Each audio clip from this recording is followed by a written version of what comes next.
اچھا، ایک چیز ہے، ہم نے اس جنگ کے آغاز سے لے کے اب تک یہ تو سنا کہ ڈونلڈ ٹرمپ کو اڈے دینے سے انکار کیا فلاں ملک نے، ڈونلڈ ٹرمپ کی مخالفت کی، ایران کی حمایت کی، یا ایران کی حمایت نہیں بھی کی تو امن کے حوالے سے باتیں جو ہیں بہت سارے ممالک نے کی. لیکن یہ سارے کا سارا امریکہ کے بارے میں تھا. یورپ اسرائیل کے بارے میں رائے کیا رکھتا ہے؟ اسرائیل کے بارے میں بہت زیادہ باتیں نہیں ہوئی. نیتن یاہو کو کرٹیسائز نہیں کیا گیا، اس کو نہیں کہا گیا کہ جو ہے ایران کے اوپر حملے بند کرو، اس کو نہیں کہا گیا کہ تم دنیا کو مشکل میں ڈال رہے ہو، اسے نہیں کہا گیا کہ تمہارے ساتھ جو ہماری بائیلیٹرل ٹریڈ ہے وہ ختم ہو جائے گی، مستقبل میں ہمارے تعلقات خراب ہو جائیں گے. تو یہ یک طرفہ نظریہ کیوں ہے؟ اسے دو طرفہ کیوں نہیں رکھا گیا؟ اگر ہے بھی تو بہت کم فیصد کے اوپر ہے، مجموعی منظرنامے میں نہیں. یہ ایک بہت ہی انفارچونیٹ فنومینا ہے جس پہ ہم جو ہے، اگر ہم اس چیز کو میرا خیال ہے کہ ایگری بھی کرتے ہیں کہ ایک بڑا سلیکٹو قسم کا جو ہے وہ نظریہ یا سپریشن جو ہے وہ یورپ اور ویسٹرن ورلڈ جو ہے وہ دیکھتی ہے اور وہ اس کے بارے میں بات کرتی ہے. I totally agree with you کہ یہ چیز یہاں پہ پریویل کرتی ہے کہ ڈونلڈ ٹرمپ کے اوپر تو ساری تنقید ہے، مگر جو اس چیز کا روٹ کاز ہے اس کے اوپر کوئی یہاں پہ اتنی زیادہ بات نہیں کرتا. اس کی اگین یہ ایک ہسٹری ہے جس کی وجہ سے، جس پہ یہ ابھی تک اس چیز کو یہ میرا خیال ہے کہ اس کے لیے جو آلریڈی ہے نا، یہ ایک ایسے بہانے ڈھونڈتے ہیں کہ ہم نے، کیونکہ جیوز کے ساتھ جو انہوں نے ورلڈ وار میں کیا، جرمنی کا آج بھی جو یہاں پہ جو جیوز ہیں، جو ان کی عبادت گاہیں ہیں، وہاں وہ پروٹیکٹڈ ہیں. جیوز جہاں پہ ہیں وہ جگہیں ریزیڈینشیل ایریاز پروٹیکٹڈ ہوتے ہیں اور ان کو ایک اسپیشل اسٹیچر دیا جاتا ہے. اس وجہ سے میرا یہ خیال ہے کہ یورپ جو ہے وہ ابھی تک جو ہمارا نظریہ ہے، ایسٹرن نظریہ ہے، اس حساب سے وہ روٹ کاز پہ بات کرنے سے بالکل گریزاں ہے، اور جو اس کے جو ان کے پیچھے محرکات ہیں ان کے بارے میں بات کرنے پہ وہ راضی نہیں ہے. ہاں، مگر کیونکہ انہوں نے بھی ٹرمپ کو یوز کر کے یہ سارا کچھ آگے کروایا ہے، تو اسی لیے فیس ٹرمپ بنا ہے، اور یورپ بھی جو ہے انہوں نے بھی پنچنگ بیگ ٹرمپ کو بنایا ہوا ہے. مگر یہ میرا خیال ہے کہ یہ over all this is very unfortunate کہ یہاں پہ اس طرح کی ایک جو ڈیپ روٹیڈ ڈسکشن ہے وہ بالکل ایگزسٹ کرتی ہے. کئی ایسے میں نے تھنک ٹینکس دیکھے ہیں جو اس کے بارے میں بات کرتے ہیں، مگر اس انٹینسٹی سے یا اس کو اتنی پذیرائی نہیں ملتی. یہ آپ کی بات بالکل ٹھیک ہے. اچھا، اگر موجودہ جنگ کو دیکھا جائے تو یہ ٹریلین ڈالرز میں پڑی ہے. ابتدائی تخمینے بتاتے ہیں اسرائیل کے کہ 11 سے 12 بلین جو ہے ان کو پڑی ہے، اور 7 بلین تو صرف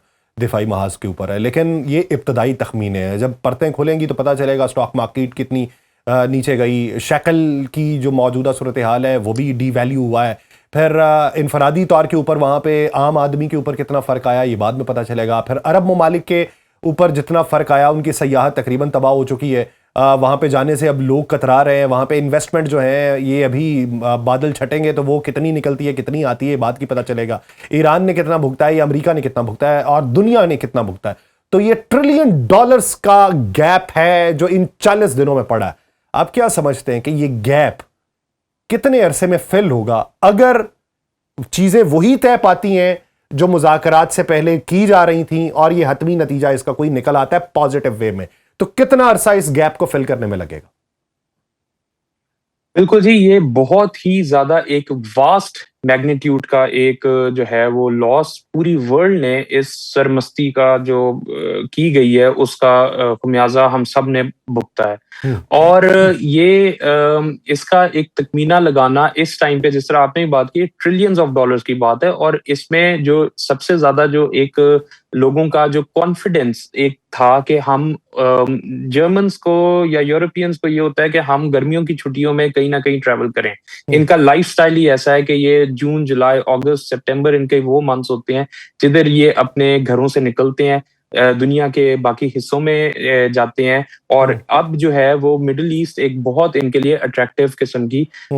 ڈیسٹینیشن تھی. But after all this kind of chaos, تو میرا خیال ہے کہ اب یہ وہی والی بات ہے کہ اس کو اگر ہم بریک کرنا شروع کریں ان ٹرمز آف انڈسٹریز، کے ٹورزم کے اوپر کتنی پڑی ہے، ایویشن کے اوپر، مرین کے اوپر، انشورنس کے اوپر، اس طرح ساری انڈسٹریز کا کریں تو یہ واقعی یہ ٹریلینز آف ڈالرز کی بات بنتی ہے. اب مگر ایک ریسنٹ فینومینا کووڈ کا بھی گزرا ہے جس میں ہم نے دیکھا تھا کہ ملک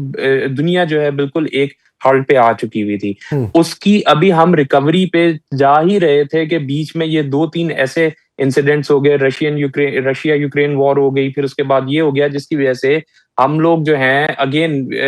globally we are set back somehow. تو میرا یہ خیال ہے کہ سم ہاؤ اس نئے نیو ورلڈ آرڈر میں ہم اس سے یوز ٹو ہو رہے ہیں, جس کا یہ مطلب ہے کہ اگر اف آل گوز پازیٹیو تو approximately within a year اور 2 things would get normal, but still اپنا جو ڈیمیج ہے اس پورے کانفلکٹ نے وہ ڈیفینیٹلی کیا ہے. اچھا, یہاں پہ کچھ باتیں ہو رہی تھیں ان دنوں میں جب عرب ممالک کے اوپر میزلز گر رہے تھے. ان کا وہ جو زام تھا کہ ہم سب سے محفوظ ہیں, وہ زام ٹوٹ رہا تھا. وہاں سے لوگ ہزاروں ڈالرز دے کے وہاں سے نکلنے کی تگ و دو کر رہے تھے. پھر باتیں تو ہم نے لاکھوں ڈالرز تک بھی دیکھیں کہ یہاں سے نکالنے کے حوالے سے ہم اتنا بھی پے کر لیں گے. اس کے بعد یہاں گفت و شنید میں سرگوشیوں میں یہ باتیں ہونا شروع ہو گئیں کہ مستقبل میں انویسٹمنٹ جو ہے وہ ان عرب ممالک میں نہیں ہوگی. لوگ دبئی کی طرف نہیں جائیں گے, لوگ مشرق وسطیٰ کے ممالک میں نہیں جائیں گے, لوگ یورپ کا رخ کریں گے. اور یورپ کے 2-3 ممالک کی بات ہو رہی تھی کہ اب نئے انویسٹمنٹ کے ہب وہ بنیں گے. آپ کیا سمجھتے ہیں کہ یہ نظریہ یا یہ سوچ جو ہے یہ واقعی پریویل کرے گی, یا پھر یہ خدشات ہیں اور خدشات تب چھٹتے ہیں جب اس کے لیے کوئی قدم اٹھایا جا رہا ہو؟ بالکل, یہ یہاں پہ ایک کنڈیوسو انویسٹمنٹ کی جو بات کی جا رہی ہے یورپ کے اندر, یہ انہوں نے بھی اس اپرچونٹی کا جو ہے وہ ادارہ کیا ہے, اور انہوں نے اپنی آلریڈی کچھ ایسی پالیسیز, جس طرح اگر ہم بات کریں یورپین ملک پورچوگل کی, اسپین کی, اٹلی کی, کہ انہوں نے آلریڈی, آلدو یہ تو جنگ تو ایک سمجھیں کہ اس پہ کیٹلسٹ شاید بنے, بٹ ادروائز ان ممالک نے آلریڈی اپنی انویسٹمنٹ پالیسیز جو ہیں انہوں نے زیادہ براڈن کی تھیں, اور انہوں نے جو باہر کے انویسٹر سے ان کو اٹریکٹ کیا تھا اپنی کچھ ایسے ریلیفز دے کے جو کہ شاید دنیا میں کہیں اور اویلیبل نہیں تھے. اسی طرح جرمنی کی اگر ہم بات کریں تو جرمنی جو ہے اپنی اکانومی کو زیادہ براڈن کرنے کے لیے بہت سارے اقدامات لے رہا ہے. جرمن اکانومی نے ان سارے کانفلکٹ سے بہت زیادہ ہٹ لی ہے, تو اس وجہ سے انہوں نے بھی بہت سارے اقدامات ایسے لیے ہیں جس میں انہوں نے فورن جو امپلائیز, جو فورن جو اسکلڈ ورکرز ہیں, ان کے لیے بہت ساری اپرچونیٹیز کھولی ہیں. ریسنٹ ٹائم میں جرمن چانسلر جو ہیں انہوں نے انڈیا کا دورہ کیا ہے, اور انڈیا کے دورے میں انہوں نے couple of 100,000 ورکرز کا جو ہے وہ معاہدہ کیا ہے کہ وہ آ کے یہاں پہ جابس کریں, اسکلڈ جابس کریں, اور آ کے یہاں کی اکانومی کو جو ہے وہ چلائیں. اسی طرح میرا خیال ہے کہ یورپ سے زیادہ یہ ساری اپرچونیٹیز پاکستان کے لیے جو ہیں وہ زیادہ ایک فروٹفل ثابت ہو سکتی ہیں, گیون کہ ایک کنڈیوسو انوائرمنٹ وہاں پہ پرووائڈ کیا جائے. تو آئی ہوپ کہ ڈیفینیٹلی جرمنی میں یا یورپ میں تو یہ چیزیں آئیں, مگر اس کا ایک پازیٹیو امپیکٹ ہم جو کہ اس خطے کے بالکل ساتھ ایک ہیں اور اسی جیوگرافیکل ڈومین کے اندر ہیں, تو آئی ہوپ کہ اس کا پازیٹیو امپیکٹ ہم اپنی کنڈیوسو پالیسیز کے تحت اس کو اٹھا سکیں اور آگے پاکستان کے لیے بہتری ہو سکے. اچھا, یہ بتائیے کہ یورپ میں اس وقت سوچ کیا ہے؟ کیا ٹرمپ دوبارہ یہ جنگ شروع کرنے کی ہمت یا جسارت کر سکتے ہیں؟ یہ پاگل پن ان کے سر کے اوپر سوار ہو سکتا ہے, یا پھر آپ یہ سمجھتے ہیں کہ جتنا بھگتنا تھا بھگت لیا, اندرونی طور پہ جتنا دباؤ آنا تھا اب وہ برداشت کرنے کی سخت ان میں موجود نہیں ہے, اسی لیے جے ڈی وینس کو اس کے اندر شامل کیا گیا ہے, اسی لیے کچھ تصفیہ کرنے کی باتیں, اور یہ جو سٹیٹمنٹس ہیں یہ آخری صرف پولیٹیکل یا پریشر ٹیکٹک کے طور پہ استعمال کی جا رہی ہیں, اور اس کا آؤٹ کم جو ہے وہ پازیٹیو ہی نکل رہا ہے؟ بالکل, یہاں پہ جو یورپینز خاص طور پہ جرمنز جو ہیں وہ بڑے پریکٹیکل قسم کے لوگ ہیں, وہ بہت ہی پریکٹیکل اپروچ رکھتے ہیں اور دیکھتے ہیں کہ آپٹکس کیا ہیں اور لوگ کیا کرنے کی صلاحیت رکھتے ہیں. جب یہاں پہ جب اسلام آباد کے اندر یہ پیس ٹاکس چل رہی تھیں اور یہ اس چیز پہ سیز فائر پہ ایک معاہدہ ہوا, اس کے بعد جتنی بھی پیس ٹاکس چل رہی تھیں, تب بھی یہاں کی جرمن اور یورپین نیوز پیپرز وہ یہ لکھ رہے تھے کہ it is still temporary peace, temporary halt to a war, جس کا مطلب ہے کہ یہ ان کے پاس یا ان کے اندر یہ خدشہ بالکل ہم محسوس کر سکتے ہیں کہ یہ جنگ ٹرمپ پوری نیگیٹو صلاحیت رکھتا ہے کہ وہ یہ جنگ دوبارہ سے مسلط کر سکے. صحیح. یہ یورپین مائنڈ سیٹ یہ ہے کہ انہوں نے ابھی تک اس جنگ کو آن دا فیس آف اٹ جو کہ رکی ہے اس کو تو انہوں نے تسلیم کیا ہے, مگر سٹل یہ سمجھتے ہیں کہ ابھی بھی ٹرمپ جو ہے وہ پوری اپنی جب ایک پاگل پن کے اس پہ آئے تو ہو سکتا ہے کہ یہ دوبارہ اس کو سٹارٹ کر دے, جو کہ بڑا انفارچونیٹ ہوگا. اور اس کے لیے انہوں نے کچھ, جس طرح میں نے بتایا کہ سیلف ریلائنٹ پریپریشنز بھی کی ہیں, مگر سٹل کیونکہ چیزیں اتنی تیزی سے موو کر رہی ہیں اور اتنی والیٹائل ہیں, still it would take some time کہ اس چیز کو کسی طرح اپنے آپ کو کور کر سکیں. ہاں, ایک چیز انہوں نے جو ہے سب نے مل کے جو طے کی ہے وہ یہ کی ہے کہ اس جنگ میں بالکل بھی ٹرمپ کا ساتھ نہیں دیں گے. وہ چیز یو کے نے بھی باضابطہ طور پہ اعلان کی ہے, ای یو کمیشن سے بھی ہوئی ہے, اور جو میجر پلیئرز ہیں Germany, France, Austria, Spain, Italy, ان سب نے بھی اس چیز کا جو ہے وہ کھلا اعلان کیا ہے کہ ہم ٹرمپ کے ساتھ اس جنگ میں بالکل موجود نہیں ہوں گے. اچھا, میرا ایک سیکنڈ لاسٹ کوشچن ہے, مفروضے پہ بات کر لیتے ہیں اور اچھے مفروضے کے اوپر کرتے ہیں. وہ یہ کہ فرض کر لیں, کیونکہ ایران پہلے یہ اندیا دے چکا تھا کہ ہم اپنے سٹاک پائل کو کم کر لیں گے, ہم اپنی یورینیم افزودگی کی حد کو کم کر لیں گے, یہ تو پہلے بھی باتیں تھیں. اور اب آ کے اگر امریکہ یہ کہے کہ ایران اسی کے اوپر ہی ڈٹا ہوا ہے تو یہ ایک فیس سیونگ تو ہو سکتی ہے, فیس سیونگ سٹیٹمنٹ. یا یہ بھی ہو سکتا ہے کہ ایران نے جتنا برداشت کر لیا, ایران نے اب اس کے اوپر تھوڑا سا اگریشن دکھایا ہو کہ نہیں, ہمارے اوپر آپ نے حملے کیے ہیں تو اب ہم اس کے اوپر ڈٹے ہوئے ہیں. لیکن بادی نظر میں یہ دکھائی دیتا ہے کہ ایران بیک فٹ پہ چلا جائے گا. اب اگر ایران اس پہ بیک فٹ پہ جاتا ہے اور ایران پہ لگی ہوئی سینکشنز جو ہیں ان کا خاتمہ کر دیا جاتا ہے, میں ان کی بات نہیں کر رہا جو منجمد اثاثے ہیں وہ واپس ہوں گے, جو سینکشنز ہیں وہ ختم ہو جاتی ہیں, تو ان سینکشنز کے خاتمے سے یورپ کیا فائدہ اٹھائے گا؟ جی بالکل,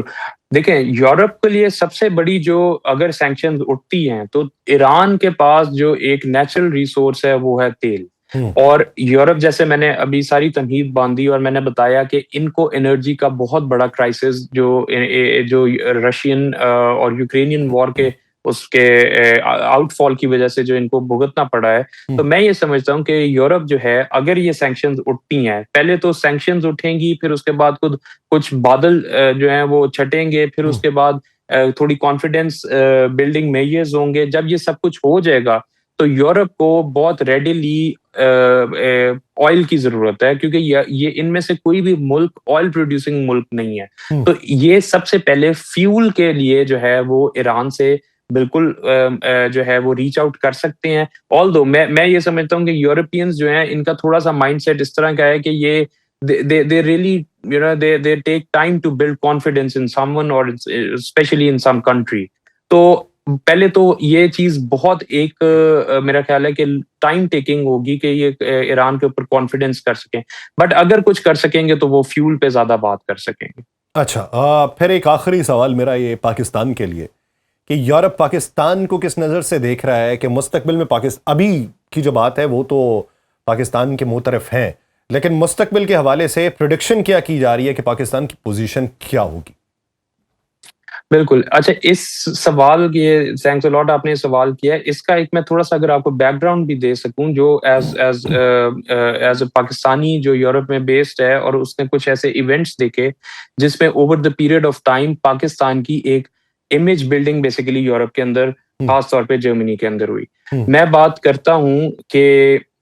لاسٹ ایئر اگست کے اندر فیلڈ مارشل عاصم منیر صاحب برسلز میں انہوں نے ایک شارٹ سا اسٹے کیا اور وہاں پہ ایک تقریب ہوئی تھی جس میں انہوں نے خطاب کیا. مجھے بھی اس تقریب میں شامل ہونے کا موقع ملا, اور وہ خطاب بیسیکلی وہ ایونٹ تب تھا جب وہ سینٹ کام کے فیئر ویل سے واپس پاکستان جا رہے تھے اور بیچ میں انہوں نے برسلز میں اسٹاپ لیا. اس خطاب میں اس کا ایک چھوٹا سا ایک میں آپ کو بتا سکوں ایگزرپٹ, وہ یہ تھا کہ انہوں نے یو ایس کے ساتھ جو کانفیڈنس بلڈنگ میجرز جو اس وقت وہ بن رہے تھے اور ٹرمپ کے ساتھ خاص طور پہ ان کا ذکر کیا, اور انہوں نے بتایا کہ امریکہ جو ہے, ہم امریکہ اور امریکہ ہم پہ بہت ساری چیزوں پہ ہم نے اپنے ریلیشنز کو دوبارہ سے بحال کرنے کی کوشش کی ہے. صحیح. اسی طرح اب میں ایک اور ایونٹ کا اگر ذکر کر سکوں جس میں ڈیووس کے اندر یہ ایونٹ ہوا تھا، ورلڈ اکنامک فورم، جس میں پرائم منسٹر ہمارے آئے ہوئے تھے، ساکھ ڈار صاحب آئے ہوئے تھے اور فیلڈ مارشل آئے ہوئے تھے. انہوں نے یورپین جتنے بھی یہاں کے بڑے لیڈرز تھے ان کے ساتھ انگیج کیا اور اپنے آپ کو جو ہے وہ ان کے ساتھ جو ہے ایک کمفرٹیبل ایک پوزیشننگ بیسیکلی کی، جس میں انہوں نے بتایا کہ ہم ایز پاکستان جو ہے وہ it is open to investments, it is open to trade, اور ہم وہاں پہ ایک کنڈیوسو انوائرمنٹ پرووائڈ کرنے کے لیے تیار ہیں. صحیح. پھر ایک اور میں آپ کو تھرڈ ایونٹ بتاؤں کہ ریسنٹلی جنوری کے اندر غالباً شہباز شریف صاحب آسٹریا آئے ہوئے تھے اور ادھر آسٹرین چانسلر کے ساتھ ان کی بہت ہی کنڈیوسو ایک اور کارڈیل قسم کی میٹنگ ہوئی، جس میں انہوں نے اپنے پرسنالٹی ٹریٹس کو دکھاتے ہوئے اور ان کے پاس جو کیپیبلٹیز ہیں انہوں نے جرمن میں ان کے ساتھ خطاب کیا اور کنورسیشن جرمن لینگویج میں ہوئی، جس کی وجہ سے اور یورپینز کا یہ ہے کہ اگر آپ ان کی لینگویج بول لیں تو you already won their half of the hearts. تو یہ ایک ان کی بڑی ایک چیز ہے. پھر اس کے بعد خواجہ آصف صاحب ڈیفینس منسٹر وہ میونک سیکورٹی کانفرنس میں آئے ہوئے تھے، اسی طرح فیلڈ مارشل صاحب ادھر بھی یورپین لیڈرز کے ساتھ ان کی بہت کلوز میٹنگز ہوئی. تو یہ تو وہ میں آپ کو ایونٹس بتا رہا ہوں جس میں پاکستان نے بیسیکلی اپنے کانفیڈنس بلڈنگ میجرز جو ہیں وہ بیسیکلی کیے یورپ کے ساتھ. اب گوئنگ فارورڈ یہ پاکستان کو کس طرح دیکھتے ہیں، تو میرا یہ خیال ہے کہ آل دو ابھی بھی ان کی بہت ہیوی ریلائنس انڈیا کے اوپر ہے، مگر میں پرسنلی یہ جانتا ہوں کہ یہاں کی کمپنیز، یہاں کے ایجوکیشنل انسٹیٹیوٹس وہ پاکستان کو بہت ایک پازیٹیو وے میں دیکھتے ہیں اور وہ کہتے ہیں کہ ہمارے پاس یہاں پہ بریلینٹ ورک فورس آتی ہے، بریلینٹ اسٹوڈنٹس آتے ہیں، اور ہم یہ چاہتے ہیں کہ ہمارے جو بزنسز ہیں، ہماری جو مارکیٹ ہے، جو کہ انڈیا ایک بہت بڑی مارکیٹ ہے، اسی طرح پاکستان اس کے ساتھ ہے، بالکل ساتھ ہے. اگر ہم فار ایگزامپل گاڑیوں کی بات کریں، ہم ایکسپورٹس کی بات کریں، اسی طرح وہاں سے جو اسپورٹس گڈز آتے ہیں پاکستان سے امپورٹ کی بات کریں، تو وہ یہی کہتے ہیں کہ اگر ہم نے انڈیا جو جانا ہے وہ بھی ٹھیک ہے، مگر اس سے پہلے جب پاکستان، اگر ہم یورپ کی سائڈ سے ویسٹ سے جا رہے ہوں تو پہلے اگر پاکستان بنتا ہے جہاں پہ ہمیں اسی طرح کا کنڈیوسو انوائرمنٹ مل سکے، ایک سیف انوائرمنٹ مل سکے انویسٹمنٹ کا، تو ہم کیوں نہ اس کو ایکسپلور کریں. تو and especially the special kind of ties that we attain with China, تو وہ ایک ہمارے پاس بہت بڑا ایک ایڈوانٹیج ہے جس کو ہم یوز پاکستان کرتے کے پاس ہے اور اس کا استعمال بھی ہو سکتا ہے. اور مستقبل قریب میں پاکستان کا ابھی جو تشخص، جو ساکھ بحال ہو رہی ہے، وہ جو امیج دنیا اب دیکھ رہی ہے، جو ماضی میں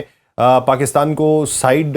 لائن پہ کھڑا ہوا دیکھتے تھے، کارنر کرنے کی کوششیں کرتے تھے، ان کے لیے بھی اب پاکستان کی یہ پوزیشن ورطۂ حیرت میں مبتلا کر دینے کے لیے کافی ہے. تو یوں پاکستان کی پرواز اگر ابھی شروع ہوئی ہے تو یہ پرواز اونچی اڑان بھرے